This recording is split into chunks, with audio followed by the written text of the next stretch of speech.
He left home to bury his grief in boardrooms, but when he returned unannounced, everything had changed. Laughter echoed down the halls that were once tombs of silence. His twin sons, laughing, screaming, alive, and at the center of it all, not a doctor, not a therapist, the maid. He wasn't sure if he'd walked into a dream, or if he was finally waking up from one.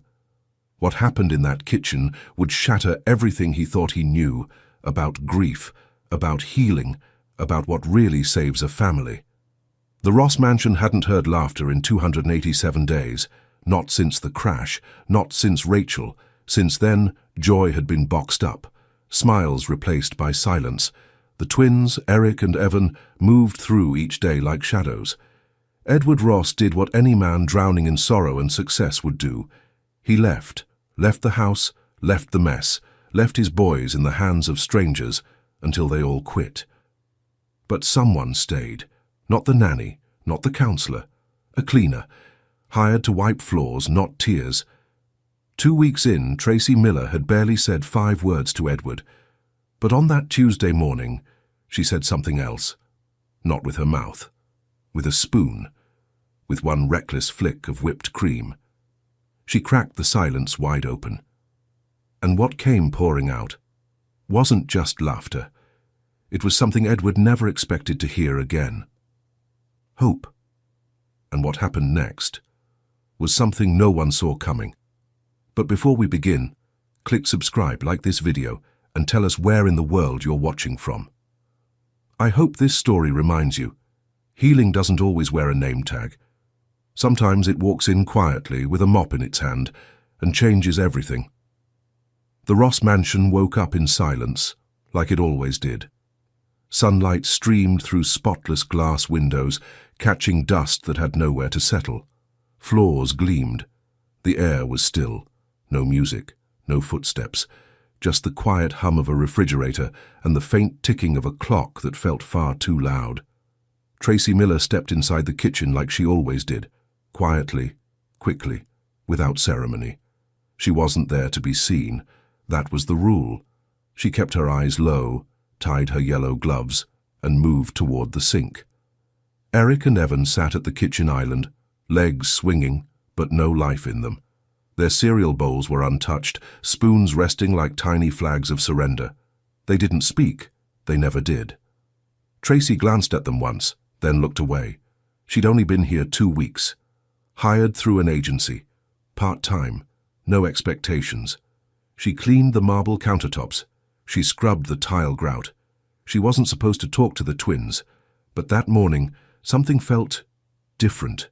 Not louder, not brighter, just off. Maybe it was Evan's shoulders, slumped a little deeper. Maybe it was the way Eric kept spinning his spoon without looking up, or maybe it was the silence. The kind of silence that doesn't just sit in a room. It swallows it whole. And Tracy, she wasn't good at keeping still, so she reached over slowly, dipping her finger into a bowl of whipped cream, and in one soft flick landed it right on Evan's nose. He didn't blink. He didn't speak. He just stared at her. Tracy froze. Her Too breath far, caught. She thought. You're not their mother. You're not even supposed to be here. But then Evan's eyes crossed slightly, trying to see the cream. A small sound cracked the stillness. A snort. A hiccup. Something between a giggle and a gasp. Eric looked up. He blinked once and then, without warning, catapulted a grape across the counter. It hit Tracy's apron with a soft thwap. She stared at it, then at him. "Oh," she said, voice trembling with surprise. "So it's like that now?" The boys looked at her, waiting to be scolded, to be told enough, like always. But Tracy smiled, not wide, not loud, just enough. She dipped her hand into the bowl of strawberries and flicked one back at Eric. And that's when it happened. Laughter. Real, loud, unfiltered. Evan shrieked and ducked under the table. Eric jumped to his feet, arms flailing, joy erupting like a dam had broken. Pancakes flew, whipped cream splattered. Tracy tried to keep up, but part of her didn't want to. She let herself go. For the first time since walking into this house, she stopped trying to be invisible. She joined them. Upstairs, Edward Ross tightened his watch strap. A cancelled board meeting had freed up his morning. He hadn't told anyone, he wasn't ready to see them. He just wanted coffee. But as he stepped into the hall, he heard it. Laughter. He stopped cold. He hadn't heard that sound in almost a year. And for a moment he thought maybe, no, it couldn't be. Edward didn't say a word. He stood in the doorway like someone who'd taken a wrong turn in his own home. The kitchen, once sterile and silent, now looked like a battleground of joy. There were waffles on the floor, fruit on the ceiling, whipped cream smeared like war paint across both boys' cheeks, and at the center of it all, Tracy Miller, breathless, laughing. Her apron was soaked, her braid had come loose, there was a strawberry stuck to her sock. And for the first time since Rachel's funeral, his sons looked alive, not just functioning, not just fed, laughing, whole, messy, human. Evan stood on a chair waving a fork like a flag. Eric ducked under the counter, his giggles bouncing off the tiles. Tracy turned toward the doorway, and that's when she saw him. Her body tensed in an instant. The smile disappeared like a switch had been flipped. She opened her mouth, but no words came out. Edward's jaw tightened. 1,000 thoughts flashed across his face. Shock, confusion, something else he couldn't name. For a long second, no one moved. Then Eric peeked out from behind the kitchen island, holding a strawberry in one hand and a foam dinosaur in the other. He looked at Tracy, then at his father, then said quietly, "We didn't break anything." Tracy finally found her voice. "I'll clean it up right now." Edward nodded once. Not angry, not approving, just unreadable. He turned and walked out without another word. Upstairs, Edward poured himself black coffee he wouldn't finish. He stood by the window of his study, watching the garden below, overgrown, faded. Rachel used to spend hours out there. It was wild now, like everything else. The sound of laughter still echoed faintly from below. It tugged at something in him. Something painful, something unfamiliar. He hated how unfamiliar it felt. Back in the kitchen, the boys were helping Tracy wipe down the cabinets with wet paper towels. They didn't speak, but they hummed, a tune she didn't recognize but followed anyway. Evan climbed onto the stool beside her and handed her a dish rag like it was a prize. "Miss Tracy," he said quietly. She looked over, startled by how serious his voice sounded. "You're like sunshine," he whispered. Her throat tightened. Then, just as quickly, Evan giggled and ran to chase his brother down the hall. Tracy stood there a moment longer, the rag still in her hands, heart full of something she didn't quite understand. That night, Edward sat in his office, the lights off, the fire low. A family photo sat on his desk, Rachel with the twins, laughing, blurry in motion. He ran his thumb across her face, and then he heard it again. Laughter, fainter now. Upstairs, a child's squeal, the sound of bare feet down a hallway. He closed his eyes. The ache in his chest wasn't grief exactly. It was something more dangerous. Hope, and he wasn't sure what to do with that. Not yet. Edward didn't sleep. He told himself it was the emails, the quarterly reports, the investor pitch waiting in his inbox. But it wasn't. It was the sound of joy still echoing through his house, the kind that didn't belong here anymore. He got up just after 5, showered, shaved. By 7 he was standing in the kitchen, waiting, watching, as Tracy stepped in with her usual quiet presence and yellow gloves tucked into her apron.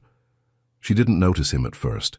She was humming again, that same tune, light, aimless, full of something he'd forgotten how to name. The boys weren't up yet, just the two of them. Tracy reached for the sponge by the sink. "We need to talk," Edward said. She jumped slightly, hand tightening around the sponge. "Of course," she said quickly. "About the mess yesterday. I didn't mean—" "You're the maid," he interrupted. He didn't say it cruelly, just flat, final, like a reminder he needed to hear himself say out loud. "That scene yesterday, it wasn't your role." Tracy turned slowly. Her face was calm, unreadable, but something shifted behind her eyes. She waited a moment before answering. No child ever smiled because the floors were spotless. Her voice was gentle but steady. Edward's jaw clenched. He looked away. "It's not about smiling," he said. "It's about boundaries." "Then maybe that's the problem," she replied. The silence that followed wasn't sharp, it was slow, heavy with things neither of them wanted to say out loud. Edward nodded once. "Just keep things appropriate," he said. Tracy didn't respond. She picked up the sponge, turned back to the sink. The hum didn't return. That afternoon, Tracy stayed quieter than usual. No flicks of whipped cream, no dancing between chores. She folded towels with careful corners, dried spoons like glass. The boys noticed. "Are you sad?" Evan asked as she folded a blanket near the couch. "No," Tracy said softly. "Just a little quiet today." Eric frowned. "Did we do something wrong?" That question nearly broke her. "No, sweetheart, not you." She tucked the blanket tighter than it needed to be, and tried not to look at the top of the stairs where she knew he sometimes stood, watching, listening. That night, after bedtime, the twins called for her. Not the new sitter. Not the nanny on the schedule. "Miss Tracy," Evan whispered from under the covers, "will you stay for one story?" Just one. She hesitated at their door, then nodded. She sat cross-legged on the floor between their beds and read an old storybook they'd pulled from a dusty shelf. Eric reached for her hand halfway through. She let him. When the story ended, she didn't say goodnight right away. She just sat there. The sound of breathing, the warmth of two small hands. She wasn't supposed to be here, but here she was. From the hallway, Edward watched. He didn't move, just leaned against the wall, arms crossed, heart unsure. Tracy never looked up, but she knew. She felt it. The tension, the pull, the quiet truth that had settled in the house like dust. She was starting to matter, to them, and that scared all of them more than they'd ever admit. It had been Rachel's favorite place, the backyard, not the patio, not the lawn chairs that still sat folded by the shed, the garden, wild roses, honeysuckle, sunflowers that once reached taller than Edward's head. Now it was just overgrowth and silence. Dead leaves blanketed the beds, vines tangled through rusted trellises. No one had stepped foot out there in months, until Tracy opened the sliding glass door and let the boys run. "Do flowers still grow even if no one takes care of them?" Evan asked, crouched in the dirt with his fingers in the soil. "Some do," Tracy said gently. "The stubborn ones. The brave ones." Eric was already digging, his plastic spoon serving as a shovel. Tracy knelt beside them, knees in the dirt, sleeves rolled up. "What about this one?" Eric asked, pointing to a sprouting weed with a single white bloom. "Even weeds bloom," she whispered. Edward stood at the upstairs window, arms crossed, watching them. From this angle, it could have been Rachel down there. Hair messy, sleeves up, laughter rising in waves. The boys chasing butterflies between footprints and roots. But it wasn't Rachel. It was Tracy, and that made it harder. He didn't know what to do with that feeling. The ache, the guilt, the awe, all braided together, choking him. "Let's name him," Evan yelled, pointing at a butterfly that hovered just above Tracy's shoulder. "Captain Fluff," Eric announced. "Perfect," Tracy laughed. "Captain Fluff it is." She let the boys lead her around the garden like it was an adventure, not a graveyard. They collected stones, dug holes, talked to worms, and slowly, something shifted. The sun warmed their skin, their cheeks flushed with color. Life. That night, Edward lingered in the hallway again. He hadn't spoken to her since the kitchen, but she'd stayed, and they kept choosing her. He heard the way they said her name now. Miss Tracy. Like it meant more than it used to. Like it meant safe. Tracy washed her hands slowly at the sink, the scent of soil still on her skin. The sliding door was still ajar, letting in the evening breeze. Behind her, Edward stepped into the kitchen. She didn't turn around. Neither of them spoke. The silence wasn't angry, it just held too much. Finally, Tracy glanced over her shoulder. "The boys planted sunflower seeds," she said softly. "They said they wanted to make the garden happy again." Edward's eyes dropped to the floor. He nodded once. "Rachel loved sunflowers." "I know." She dried her hands on her apron. "You don't have to say it," she added. Edward looked up, unsure. "What?" "That I crossed a line," she said, voice even. "That this wasn't my place." Edward exhaled slowly. But he didn't say it. He just looked at her, eyes soft. And for the first time, Tracy saw hesitation where there used to be distance. That small, quiet moment hung between them, like something trying to bloom, but not yet, not fully. Upstairs, the boys were already asleep, dirt still under their fingernails, smiles still clinging to their faces, and outside, the first sunflower seed lay beneath the earth, waiting. The storm rolled in just after sunset, one of those late spring downpours that doesn't knock. It crashes. Thunder cracked the sky in half, rain slammed against the windows like fists, and somewhere upstairs, a small voice broke through the darkness. "Tracy!" She was already moving. Down the hall, barefoot, braid damp from the garden. She found Evan curled in the corner of his bed, hands pressed to his ears.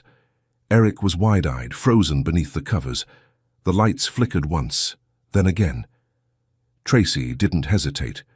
She climbed onto the bed and pulled them both close, arms wrapped around their trembling shoulders like she'd done it 100 times. "Shh," she whispered, brushing hair from Evan's damp forehead. "I'm here. You're safe. I've got you." She didn't tell them to be brave. She didn't promise the storm would pass quickly. She just stayed. Edward had heard the cry too.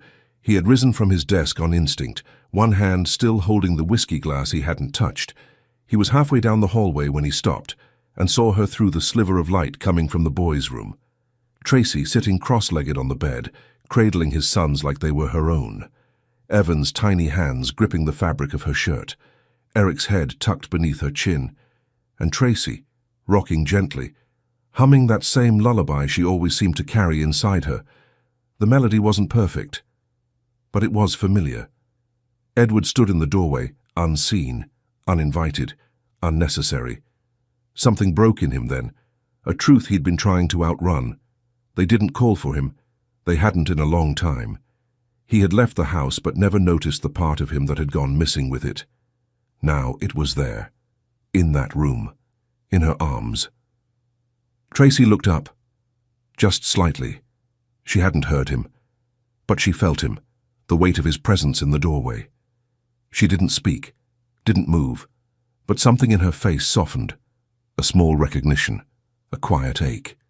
He stood there a moment longer, then turned away, not in anger, not in judgment, just unsure where he belonged. Back in his study, the storm pressed harder against the windows. Lightning lit the room in flashes. Edward stood in the dark, looking out into the garden. The sunflower seeds were still buried beneath the soil, but they were there. He thought about Evan's voice calling her name, the way the boys curled into Tracy like she was shelter, the way she didn't flinch. She showed up, when he hadn't, not because she had to, but because she chose to. And somewhere deep in his chest, the storm found its way in, not loud, not destructive, just honest. Upstairs, the boys slept with their heads resting on her lap. The thunder faded, but something else had cracked, quietly, inside them all. It was taped to the fridge, crooked, colored in with crayon and something that looked like jam on the corner. Edward didn't notice it at first. He'd come in for coffee. Early. The boys were still upstairs. Tracy hadn't arrived yet. The kitchen was still almost back to what it used to be. Almost. Then he saw it. A piece of paper, a child's drawing, 4 stick figures, 2 small, 1 tall in a blue triangle dress, and 1 in a black suit and square shoes. Floating above them, another figure, angel wings, yellow hair, a halo scribbled with the wrong end of an orange crayon, and at the top, in uneven handwriting, "Mommy watching us smile." Edward didn't move, didn't blink. He just stood there, coffee forgotten, hand hovering above the pot, staring at a picture drawn by someone who couldn't spell smile, but somehow knew everything. Tracy stepped in quietly behind him, not realizing he was there. She froze when she saw him. "I didn't—" He didn't turn around. "They drew this?" His voice was quiet, controlled, but not cold. "Evan did the people, Eric did the sun and the wings," she said. Tracy stepped closer, her voice soft. "They asked if they could hang it up. I didn't think—" "No, it's fine." He stared at the drawing like it might change if he looked long enough. "They put you in it." A statement, not a question. "They see you as one of us," he added. Tracy didn't speak. She stood beside him now, close enough to feel the space between them stretch and tremble. "I don't know how to feel about that," Edward said finally. She looked at him, really looked, and when she spoke it wasn't defensive, it wasn't proud, just honest. Children draw what they feel, not what they're told. Edward turned to her, and for the first time in a long time, he looked lost. "They barely speak to me anymore," he said. There was no accusation in his voice, no resentment, just a man realizing how far he'd drifted from his own children. "They used to run to me," he whispered. Tracy opened her mouth, then closed it again. Some things didn't need answers, some grief wasn't looking to be solved, just witnessed. "I didn't come here to replace her," she said after a moment. "I know. I didn't even mean to stay this long." Edward's eyes dropped to the drawing again. His boys, smiling. A woman in a blue dress holding their hands, Rachel floating above them, and him, still standing off to the side. Not alone, just not quite there. "I should go start the laundry," Tracy said gently. He nodded. She walked away. Her footsteps were light, almost careful. Edward stayed where he was.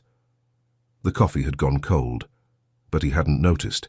He was still holding the drawing in his hands, like it might tear if he breathed too hard. The house was quiet, but it wasn't the old kind of quiet, the cold, hollow kind. This quiet felt heavy, like something sacred was passing through. Rachel Ross would have turned 36 today. There was no party, no flowers, no framed photo on the counter with a candle next to it, just the weight of her name, suspended in every room. Edward left early, like he always did on her birthday. Boardroom, elevator, flight to nowhere. He told his assistant to block the day.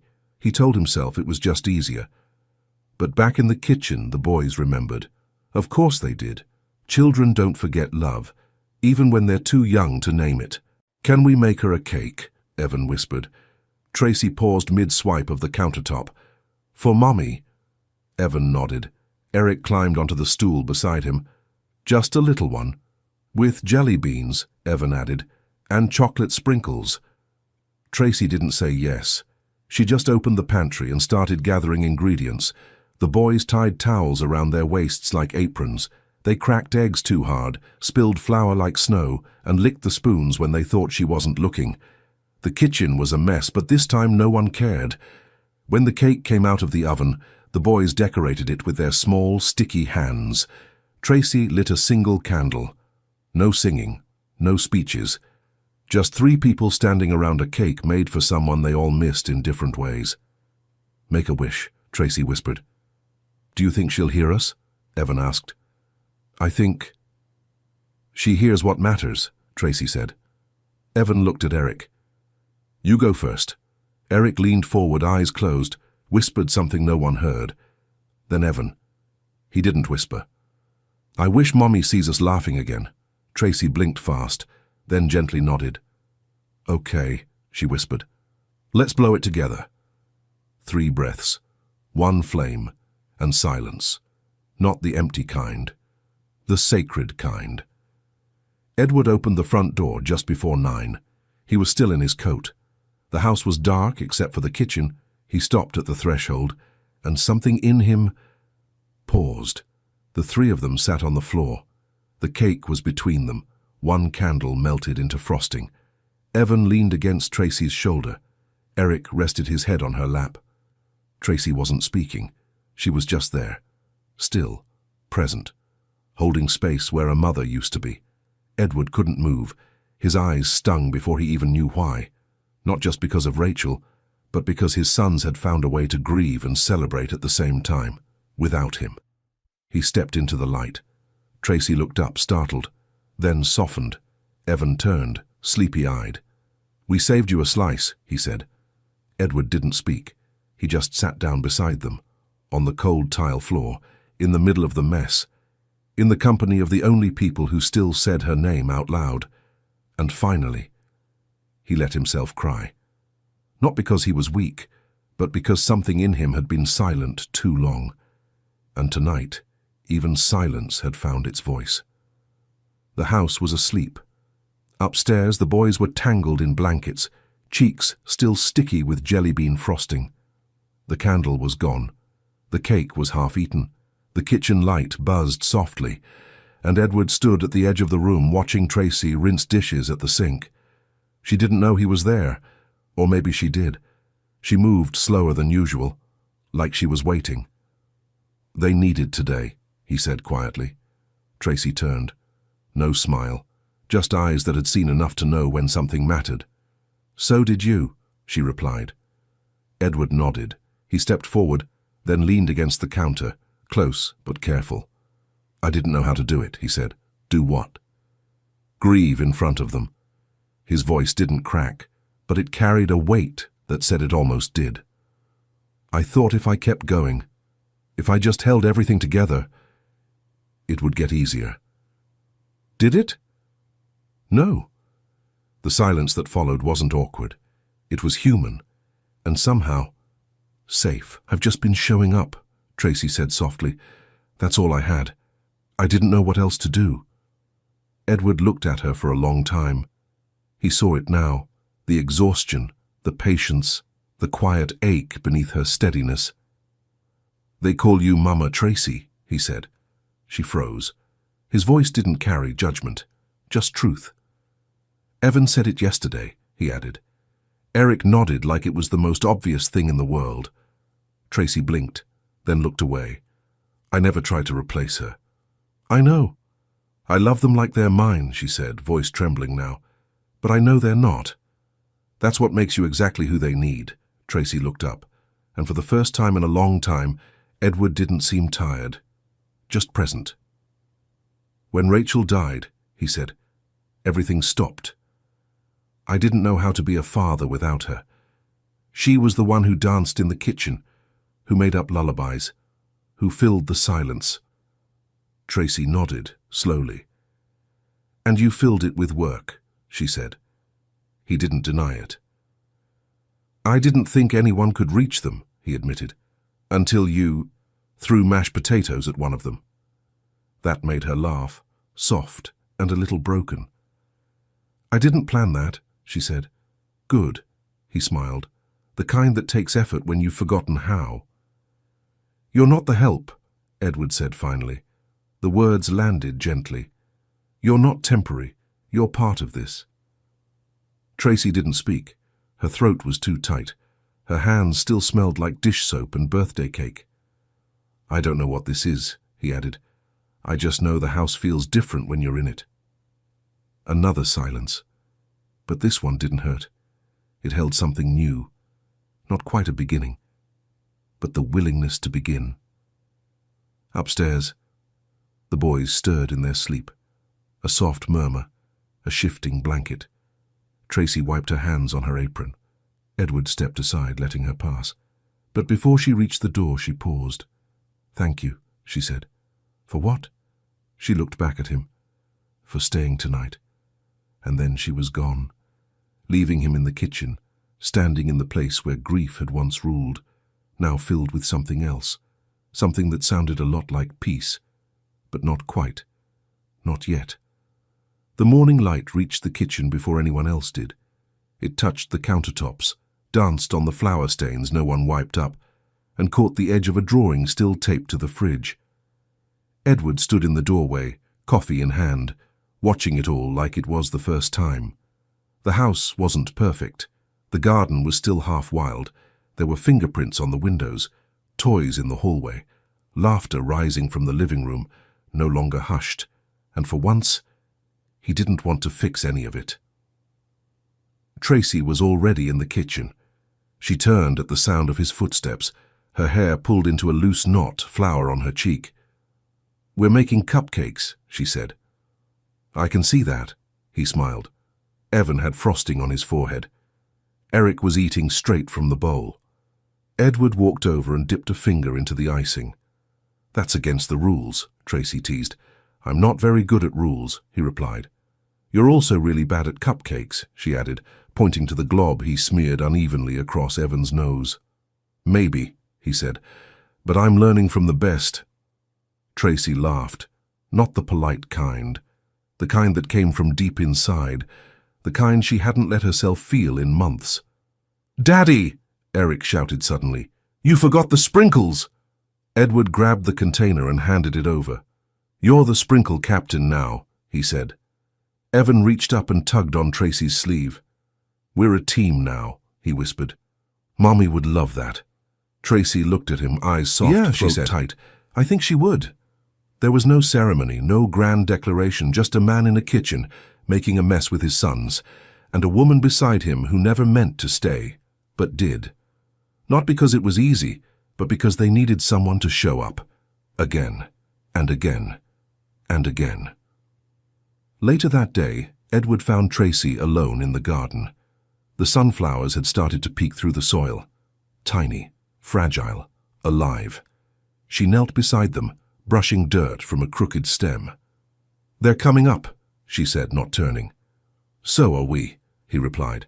She looked at him then, really looked, and something passed between them, not romance, not certainty, just the quiet agreement of two people who had survived something and decided to stay.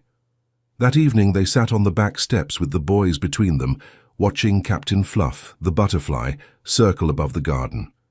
Eric leaned on Tracy's arm. Evan crawled into his father's lap, and for once there was nothing left to fix. The mansion hadn't changed overnight, but something had. The silence was gone. In its place, warmth. The mess was still there, but now it was full of life. The grief was still there too, but it wasn't empty anymore. It had been filled with laughter and loss and healing, with whipped cream and muddy shoes and lullabies sung off key, and love, the kind that doesn't show up loud, just true. Because when the world walked out, she walked in, not to save them, just to be there. And that made all the difference.